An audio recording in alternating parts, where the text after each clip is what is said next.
You're listening to episode 181, Jan's Story, a daughter with PVOD and a lung transplant. Hello, my friends. Welcome to Child Life on Call. This podcast is a safe place for parents to share their stories about what it's like to have a child that has a medical experience, diagnosis, disease, and or everything in between. We know there's power in sharing stories and that power multiplies when you can listen to other parents who have walked a similar path to yours. Giving and getting advice is great, but hearing how another parent navigates the complexities and nuances of healthcare is even better. As a child life specialist, my role is to support, validate, and provide emotionally safe spaces for kids and their families, and I am so honored to be on this journey with you. In addition to parent stories, we sprinkle in some expert episodes every now and again that have content for both parents and professionals in the field of healthcare, all with the mission to empower parents to be confident advocates and partners with the care team during healthcare experiences. We're so glad you're here. Hello, my friends. I don't know how I get so lucky to be able to do this job and host this podcast, because meeting people like Jan and hearing her tell her story is one of the biggest privileges I've had in my life. And that's because Jan and her daughter have gone through something that is really unimaginable. And the reason she heard about this podcast was that she was on the same floor in an ICU as another mom who shared. And although their stories are so different, there's a lot of similarities there between what they went through. And it's not just because they were treated in the same hospital, but it's because they both went through transplants, which is an incredibly arduous situation. One of the most interesting parts of the story with Jan today was talking about how, because her daughter was older, her daughter needed to give consent or assent for the procedure to happen. And that's not something I knew about, or something I guess it's something that I knew about, but I never really took into consideration how old a child has to be before they can give consent to a life-saving procedure, and how that can actually end up delaying sometimes the care that's needed. So I hope that you are able to take away some nuggets of wisdom and honesty that come from Jan's story.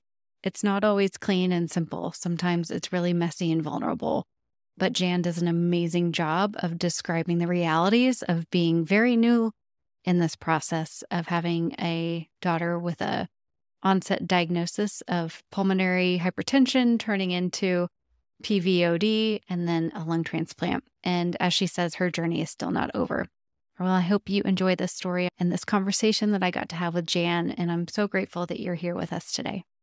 We live in Fort Worth, Texas. I am married. It's been 5 years. We just celebrated our 5-year wedding anniversary. Congratulations. Happy Thank anniversary. you. Thank you. And we have Jade, who is now 12, and her baby sister, Jordan, who is 2.5. I was working full time right up until the morning of Jade's diagnosis, and I just have not been back to work since. Wow. What were you doing before her diagnosis? My husband and I both work for the railroad, so we were dispatchers, train dispatchers. Oh my gosh, I've never met a train dispatcher before. Yeah. There should be a whole Yeah. documentary film on what your job is, I'm sure. They try to compare it to like air traffic control with planes, but just, trains. Okay, gotcha. Well, I know we're going to be talking about your older daughter today. And you and I, before we just jumped on this, you were saying like we weren't a medical family before all of this, and you just got kind of thrown into it. And I think that's a really interesting perspective, because a lot of the parents we have on the podcast either know in utero or really early on, but it's something else when your child has already lived a chunk of their lives and then something changes. So why don't you walk us through kind of the very beginning steps of what happened? Honestly, I thought Jade had asthma. That's just the plain and simple of it. She would not really want to engage in many sports or physical activities, but I thought, I was athletic growing up. She just might not be. She might be like my artsy kid. I just thought she had asthma. She wouldn't even come into like a grocery store with me. Sometimes I'd even try to bribe her, like, hey, want to come into Target, like pick out a toy or something? No.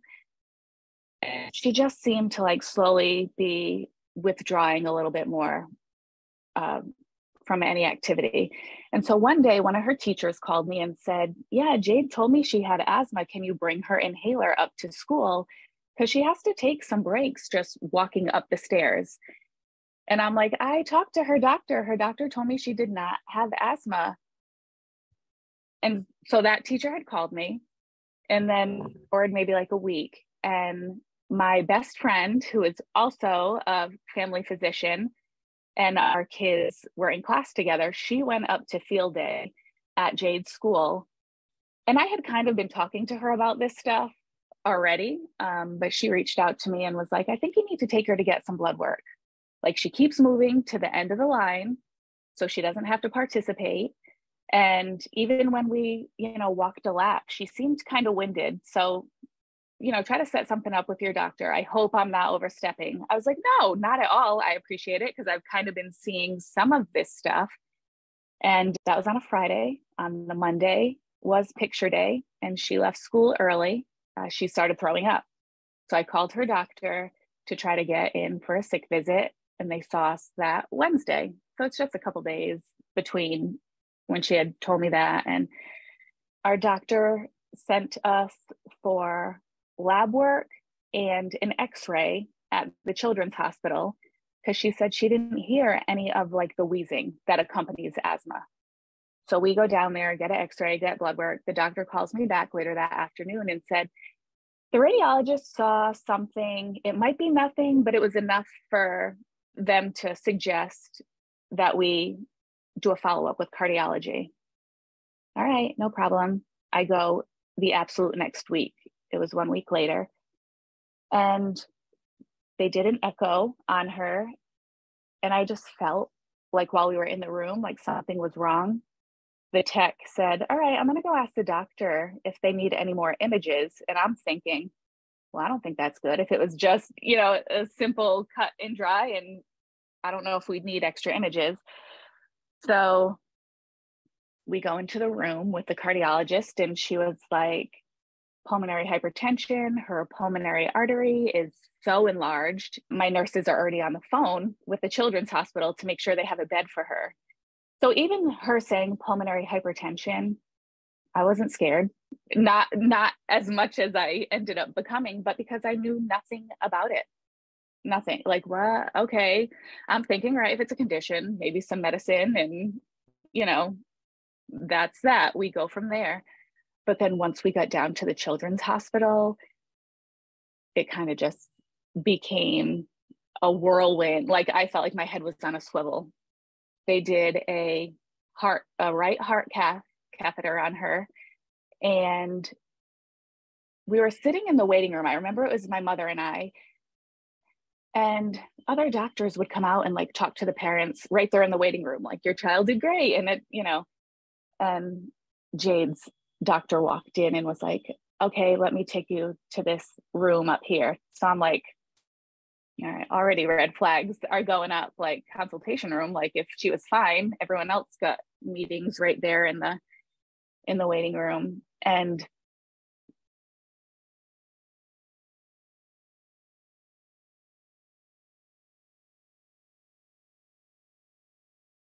that was the first time I heard lung transplant. And I'm thinking, I have an 11-year-old child who is completely healthy. Like, you had to have gotten it wrong. Like, this can't be real life. I had recorded the conversation, because I wanted to be able to send it to my friend so she could interpret, but it was just a lot of sobbing. Like, they kept telling me her quality of life, how you like kept saying like, for the remainder of her life. And I'm like, remainder of her life? Like, are you telling me it's going to be cut short? Like, what is, like, I'm still not even like fully comprehending what's going on. And yeah, so that it kind of just started there. We ended up switching hospitals once we found out that Texas Children's was really the hospital we needed to be at. They were more equipped as far as transplants and even their pulmonology department. So we transferred our care to them, and we got in with the pulmonologist there. She's amazing.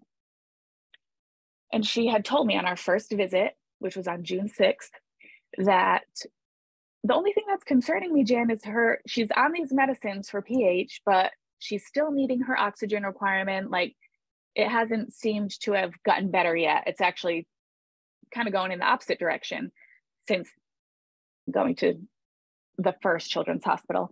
And she said, I have a fear that it could be this PVOD, and that would be the worst case scenario. And we went back home that day. So the difference between the two hospitals, they didn't share like the same system. So the Texas children's doctor could not go in there and pull up the CT scan images or any of those test findings. That first hospital had to send them on a CD disc to her.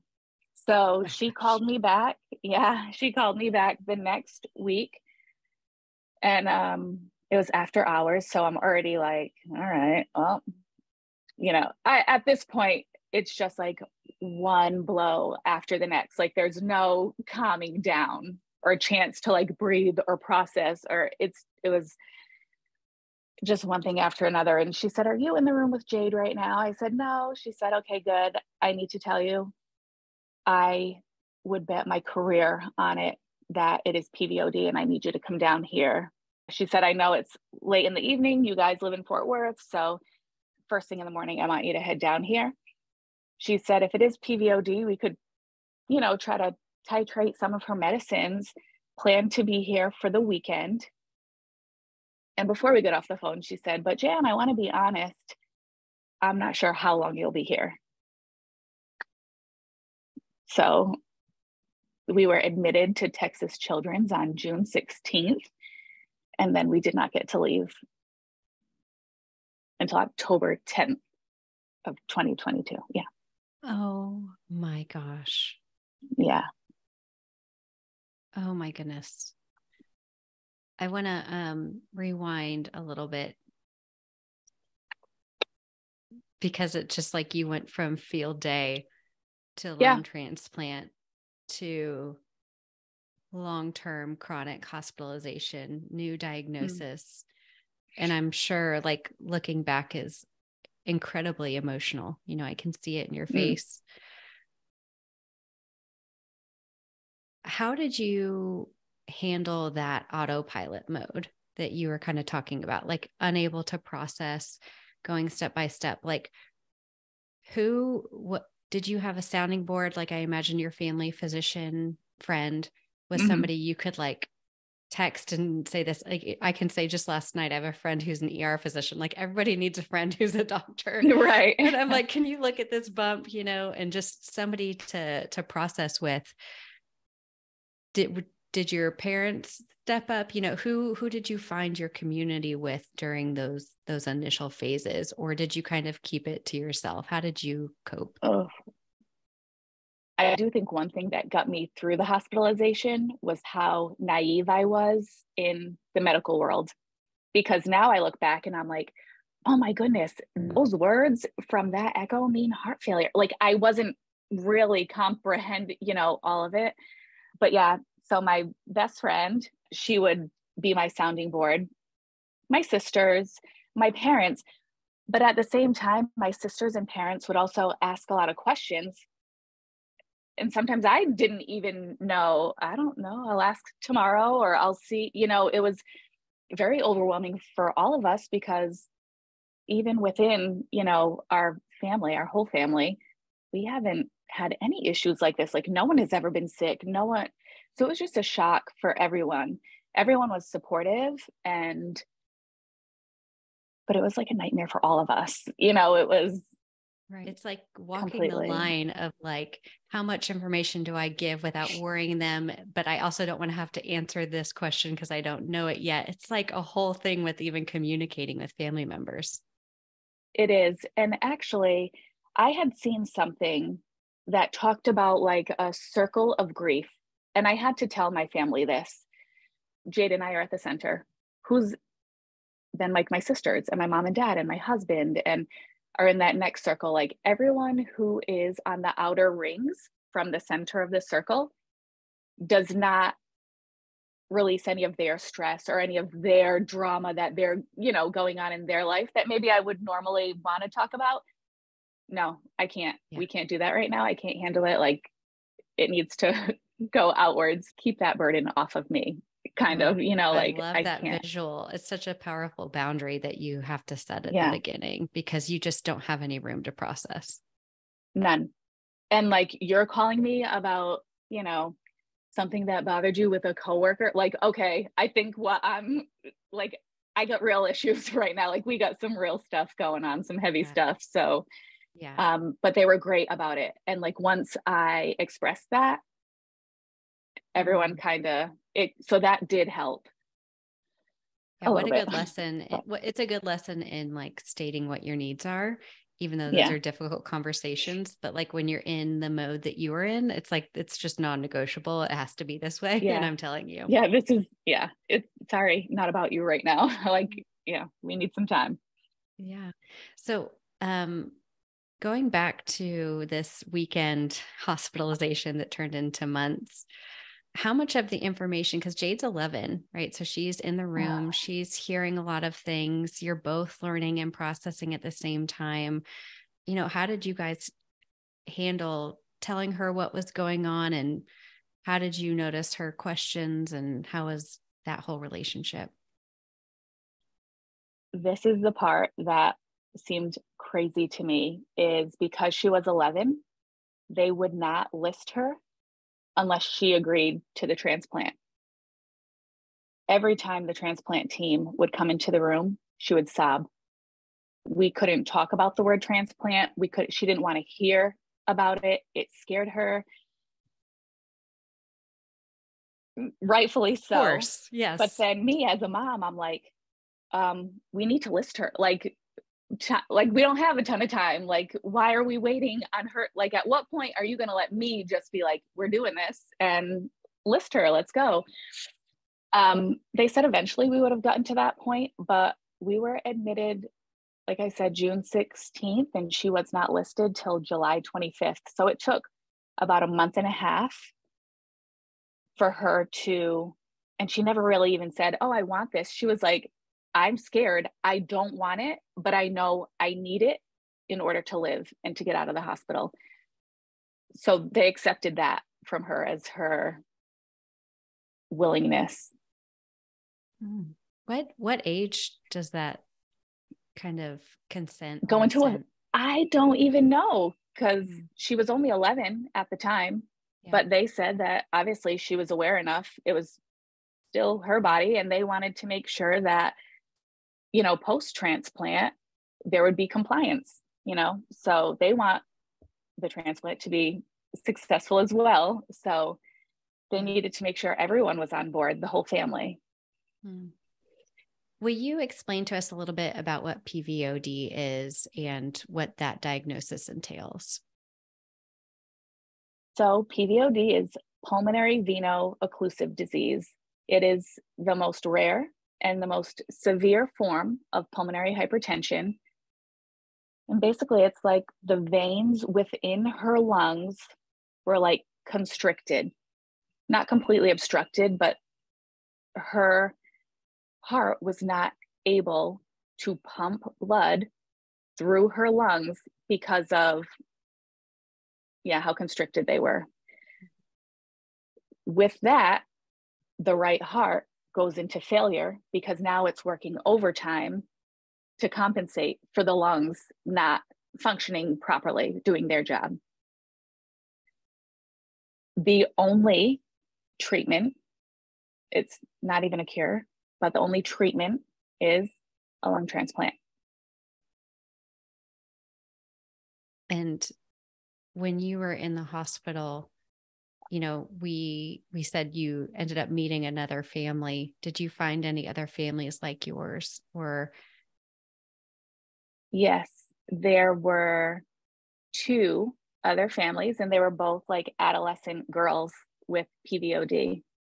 There were other children who needed lung transplants, but for like cystic fibrosis or different diagnoses. Okay. Yeah. So talk with us a little bit more about the process of transplant for you. And, you're kind of in this boat. Like, it's not like I want her to have a transplant, but she absolutely needs it to live. It's the only thing we can do. What kind of mode did you find yourself in when you were in that long-term hospitalization? And were you able to take breaks, or how did you handle all of it? Oh, that is a loaded question. So dealing with just the initial shock of transplant, the whole team came in. We had to do tons of meetings with every single different like surgeon, dietitian, like there were so many people that had to basically give the okay, like, all right, this family will do what it takes, and that was just so overwhelming. I remember we were there just maybe 2 or 3 days at that point, and I got handed a binder, lung transplant binder. Read through this because we're going to go over this, and there's a lot of information in there, write down any questions you have. But the team was great. Like, they are amazing, so thorough. They really understood that this was so shocking and new to us. Like, there is part of me, and it's going to sound crazy to even vocalize it, but there is part of me that is envious of different organ transplant families because the lungs are the least successful. So they have, I even sometimes get jealous like that. Oh, okay, you had a heart transplant. Okay, but your stats aren't as grim as mine, or your child has a better chance. Even some families where their kids are born with a condition, or they knew they had a whole life to, I don't want to say prepare, but at least like, this is a possibility in our life. So I think it's very difficult because I think Jade and I still harbor some like anger and bitterness. Like, why me? Like, it was never even on our radar that she was sick, and then it just comes out of nowhere, and it's so awful, and getting through the hospital stay was hard because I have a 2.5-year-old, and my husband still had to work to keep our insurance. So they stayed in Fort Worth, and Jade and I are in the hospital in Houston. We don't know anyone. 3 to 4 hours away. 4 hours. Yeah, 4 hours away, not around our support system. She could not even leave her room because we were in ICU. So we were confined. So a lot of times I even felt guilty walking down to get a coffee. She can't leave the room. I wanted to like do it in solidarity with her because I felt bad. Yeah. I just wanted to be in it with her. So there would be times where like my parents would come down, they would go and stay with her. I'd go grab dinner with my 2.5-year-old and husband. Once in a great while, I would like not spend the night at the hospital. Someone else would spend the night with her, but I would never leave her alone. Like, I just would never do that.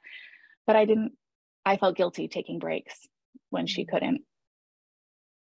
I think 2 of the things you've just expressed are incredibly courageous in my mind and very honest. And that is this kind of, like you said, like this grief and this anger and this bitterness around other people's experience who may have a better chance, right? And like, why did they get that hand and we got this one? And the second one is this feeling of guilt for leaving the room for any amount of time. And I'm sure like you felt that when you did leave, there was like a sense of refreshment. It's like that shower, that life-changing shower that you take that you can like go in one person and come out another.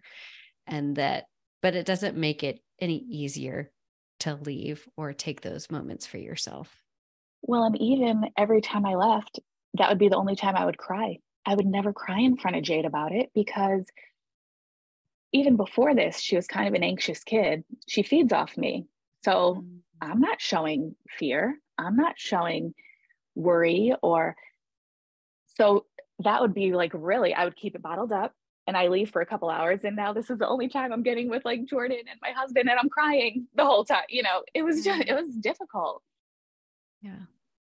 Those other families that you got acquainted with, what were those relationships like? Were they helpful? I'm sure there's also some sense of like, competition is probably the wrong word, but like we're all in this, we all need lung transplants. We're all, going through this camaraderie, but also, a little bit of jealousy for experiences. Jade has kind of had, since her transplant, she has caught COVID, got norovirus, broke her elbow. And I'm like, oh my God, I know, just normal kid thing. She was playing in the front yard. So there are times where I'm like, they're not having hiccups. Like, does this? Yes. And then, I start going into, all right, well, does this affect the longevity of how her lungs are going to do compared to their lungs? It is great to have some other moms that you can talk to that get what you're going through. But even then, I don't want to reach out to her just when I'm going through it because she's going through it too, Yeah. So, unloading these fears. All right, well, if she didn't have those fears, maybe now she'll have them if I'm vocal. It's just really tricky. It is like a little community, like a little family. And, you're always cheering these other kids on. Yeah. And I think that's such a good perspective to consider because with families, it's not all hunky dory all the time. You're not always like, sharing your innermost thoughts, but your innermost thoughts with this other person. I find that really honest because sometimes we can have this idea, I'm going to reach out to this other parent and they're going to get it. But sometimes those relationships are tricky. Yeah, they are. And it's like, I deal with a lot of guilt. You'll pick up on that as we talk more, but I feel bad just going to another mom who I know if she feels anything like I feel, she's already stressed. I'm not trying to burden her with some of these things because I already know she probably is at her limit too. Yeah. So there is a sense of you understand what I'm going through and it is like a community. But on the same hand, I know I'm dealing with so much, like sometimes it's overwhelming.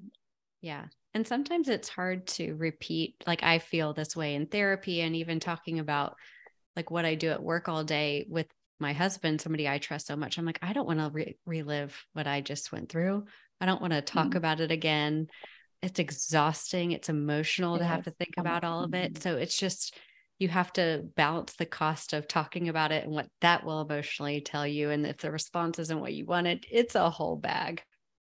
It is. Even now when we go to certain doctor's appointments, if it's like a new doctor and they're saying, all right, tell me what got you here, Jade will be like, Mom, I'll talk. I don't want you to cry again. I know, I feel so bad, but it's just so sad and emotional and it's a lot. Ooh, what I hear is like a preteen who like knows what's going on and like has started to learn and advocate. And I was talking with her name is Dr. Ina Talib, and she's teen health doc on Instagram. I love her. She was on our podcast. And I was asking her about these, kiddos who are preteen and adolescent with chronic complex conditions and how they transition into adult care. And she was like, they're the best at it. She's like, they have been talking about it and hearing about it. And, it was really great to hear her say that she finds that they really learn how to take care of themselves. I want to step back a little bit. So it's the end of July almost. She says yes to the transplant, and then you go into transplant mode. And tell us a little bit about that experience and moving forward. Yeah, it's even though we were inpatient, so it's a little different because some kids are allowed to wait at home. They just have to be, within a certain time frame of the hospital, but we were inpatient. But phone on at all times, answer any phone call that comes through because it could be the one. And actually we had gotten I don't want to say it was a dry run, but I had gotten a phone call after her being listed for like 5 days. We had gotten a phone call. It did not end up working out. I think she was like second or third on the list. So they were not for her. Yeah, it was kind of anxious. I felt like I couldn't see a light at the end of the tunnel. We had been living in the hospital. I just wanted her to make it, to get the transplant, for her to be healthy enough to receive the transplant. So that was very nerve wracking. Every day that goes by, it's just like, when is it our turn? What were some of the things that helped her and you while you guys were in the hospital? I will say for me, I was given a gratitude journal from the palliative care team. I felt like that helped me. I had to come up with 3 things. So I would do it at nighttime and just write 3 things I was grateful for. And honestly, some days I had to pick the most random thing because there was nothing, I had nothing. It was not a good day, or, I'm thankful I got a warm coffee this morning. Like some days that was it, that I felt helped me. I kept a journal, but that I didn't start writing in it until after her transplant, and I would just write her a letter every day. I think one thing that really got us through the hospital stay, our child life specialists, Bailey and Adair. I'm so grateful for them. I say that Bailey like single-handedly got, and Bailey's a dog, by the way, a canine therapy. But I say that they like single-handedly got her through that hospital stay. There would be days she did not want any doctors to come in. Bailey was her one exception. So she would come once a week. But yeah, they're amazing. I never even thought of all these therapies. Like I was never in a hospital with her. I had no idea.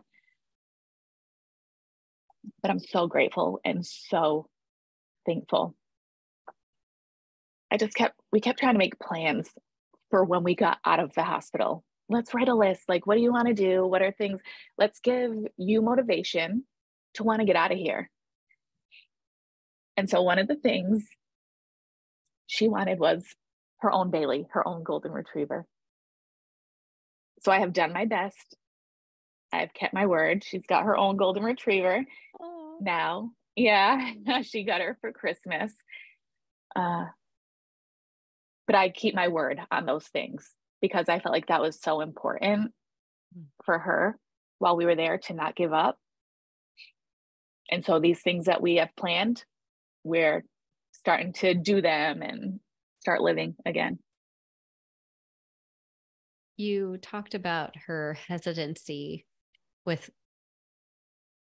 which is completely honorable and understandable, that she didn't want to have to get a lung transplant. What 11-year-old would? Right. Now that she has had the lung transplant, she's on the other side. She's getting her golden retriever. Life is not back to normal because there is no going back. Mm.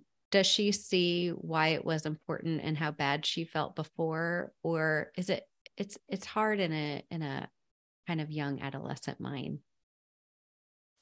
She does. She'll even make comments to me sometimes. We went to the water park the other day, for example. The last time we were there was about a week before her diagnosis. And my father had her on like one of these little like rope course things in the water, and she didn't even get halfway through it and she started screaming like, I can't breathe, like full panic mode. We just went like 2 weeks ago, and she looked at me and said, do you remember last time we were here? I couldn't even do this. I couldn't walk up the stairs to go on a slide. I couldn't do any of these things. I can breathe now.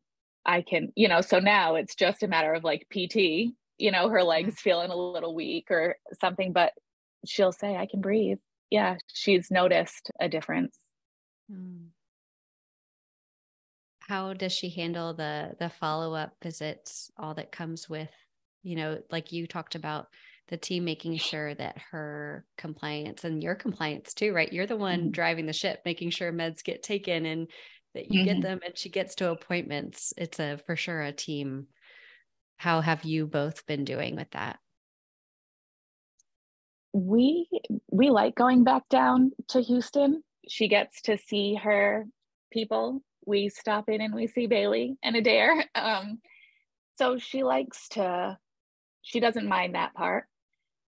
We do have local doctors that we see like in the interim. She's not crazy about going to those appointments, but I mean, she doesn't give me any pushback. She knows this is what we need to do, and this is kind of how life is right now. And as we get further out, those things will lessen. But yeah, she looks forward to going back down to Houston because we'll also go to like Galveston for a day, go to the beach. She loves the beach. So we just try to, yeah, this is what we need to do. And we just do it. This is life now. Yeah. As we kind of get to the end of this episode, and I know it's not the end of your story, but tell me about what you've learned about yourself since this onset, this diagnosis, this complete turning point of your life. Like, what have you learned about yourself?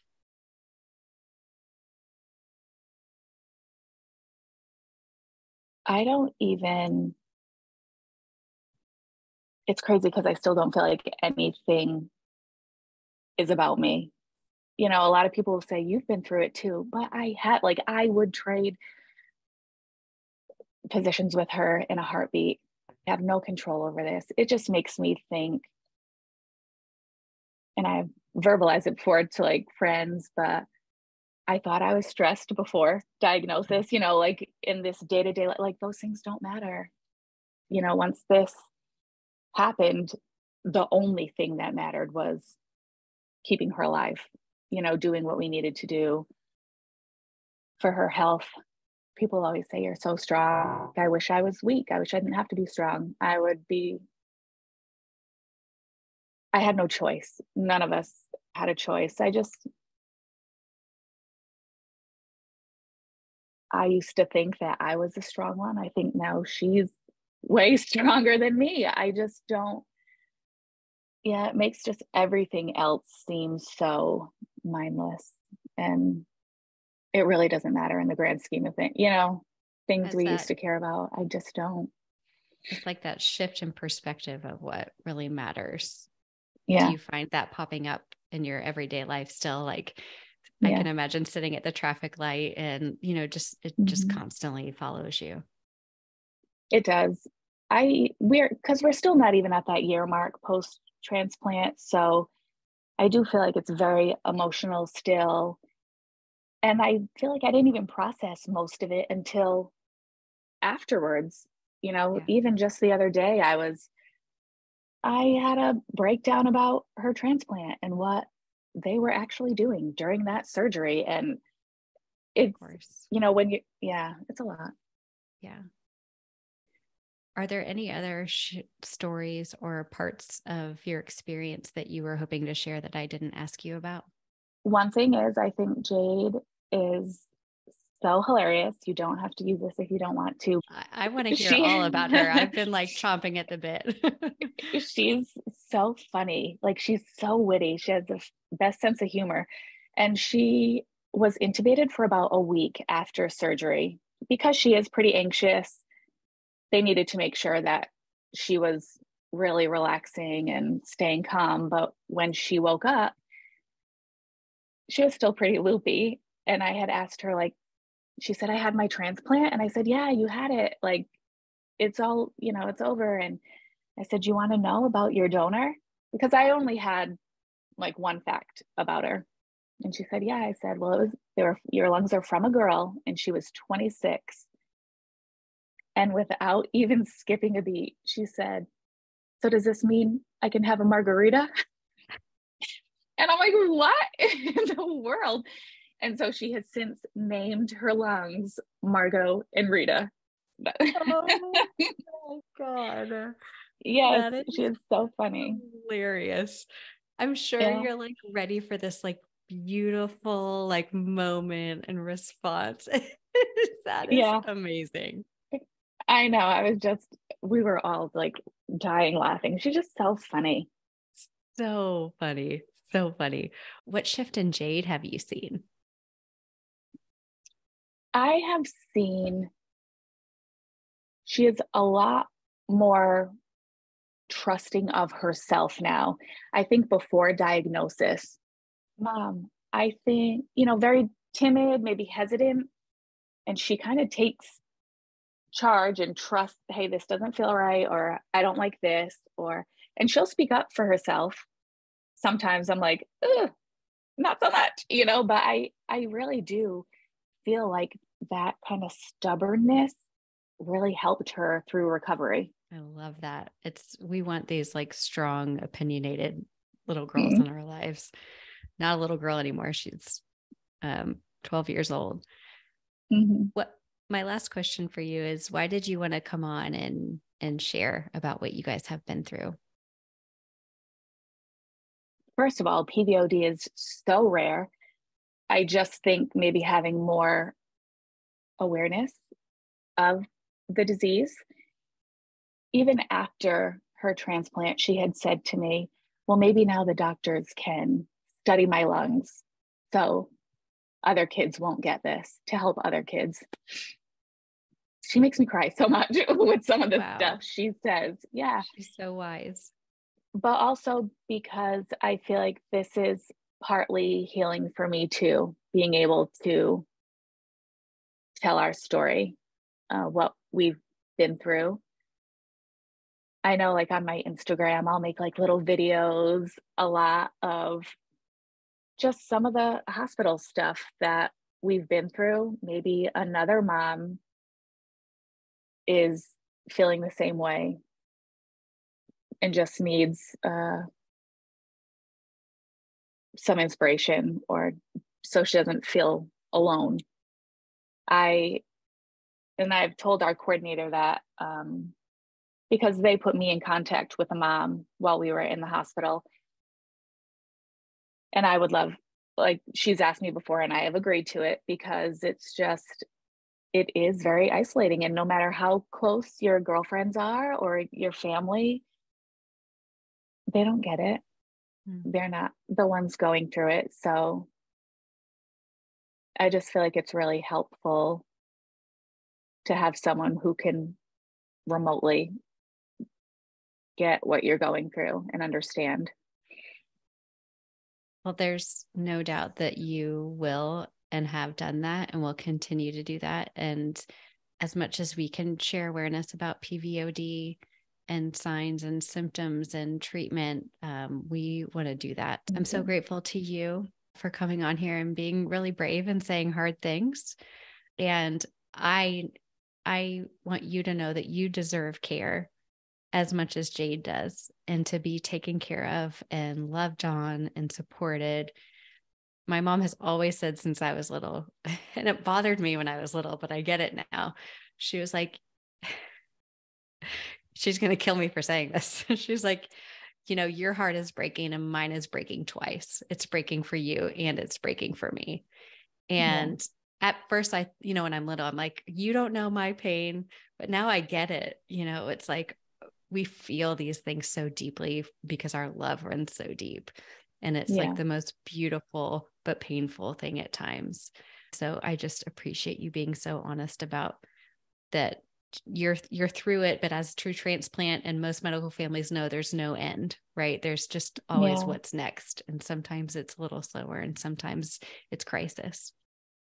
Yeah. And that is one thing too. I think a lot of people who don't deal with transplants or even these medical conditions, I think they assume, oh, she got a transplant. She's fine. It's perfect. Yeah. It's It's just usually getting started. Yeah. it's just the beginning. Well, Yeah. thank you for being you. And Jada's so lucky to have you as her mom. Thank you. And if people want to follow along with you and see some of those videos, do you have a public Yeah. social media or how can people find you?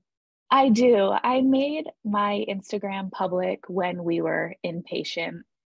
We posted a lot about canine therapy, and I like to post a lot about like canine assistance because that is where Bailey did come from. And I just think they're so important and crucial to have in children's hospitals. Because she not only was really there for Jade, we asked her to carry such heavy loads for us. Those and so I doggies try to have bring big even, jobs. yes, awareness for them too. Wow. That's another good question is what resources do you recommend besides canine therapy or any PVOD groups that you think parents should join? So I am in a lung transplant group, a pulmonary hypertension group, because even though she was transplanted, I feel like I could potentially be beneficial on that side of it too, because she technically did have it. But art therapy, music therapy, at Texas Children's, they have video game therapy. How cool is that? So he would come in once a week and they'd play video games for an hour. But I really never had any clue, even child life. Oh my goodness, all of the activities, and even because Jade would feel uncomfortable, talking to me about some of her fears, the child life specialists were amazing. She could talk to them, ask them questions. They brought in a doll with actual like little, plastic tubes coming out of them just so she could see, okay, when I wake up from my transplant, this is what to expect. This is normal. Like, we don't need to freak out because she is pretty anxious. So, and they were wonderful. Do you think that helped her? Because that's always a question we get if, your child runs anxious. Does seeing it make it scarier or does it help? What do you think? So typically I would say it would make it scarier for her. However, I think she needed to see it. She was at an age where she was aware. Even child life would tell me, she's asking me questions that like my older teens ask me. What happens if I wake up during surgery? What happened? So they were really great in being honest with her, but they did know she was anxious. So they went a little, they eased into it. It took a lot of time for her to have those conversations. Yeah, that's true. It's not always a come in, sit down, here's what's happening, bye. It's sometimes building that confidence that you can learn about it. Yeah. Well, what is your social media so that everybody can come follow you? My Instagram, it is Jan Ashley with 2 E's, 10, Jan Ashley 10. Awesome. Well, I will make sure to tag you, and I'm so grateful to get to meet you. I'll actually be in the Dallas-Fort Worth area this weekend for the Child Life Conference. So there's going to be so many dogs there. I'm so excited. Oh my goodness. But thank you so much for coming on here and being with me. Thank you for having me. Thank you all so much for listening to Child Life on Call. If you head to our website, childlifeoncall.com, you're going to find all sorts of stuff there for parents, professionals, healthcare providers, child life specialists, no matter who you are. Actually, when you just go to our homepage, it'll help you direct to exactly where you need to go. On that, you'll find opportunities and PDUs for child life specialists, parents. We've got a starter kit for you, and clinicians. We even have a clinician course, which teaches you how to be a confident and capable caregiver in pediatrics. We're so grateful that you're here. Please DM us on Instagram. And like I mentioned, when you rate and review this podcast, it helps other families be able to find us. So let's keep doing that. And I will see you again here next week.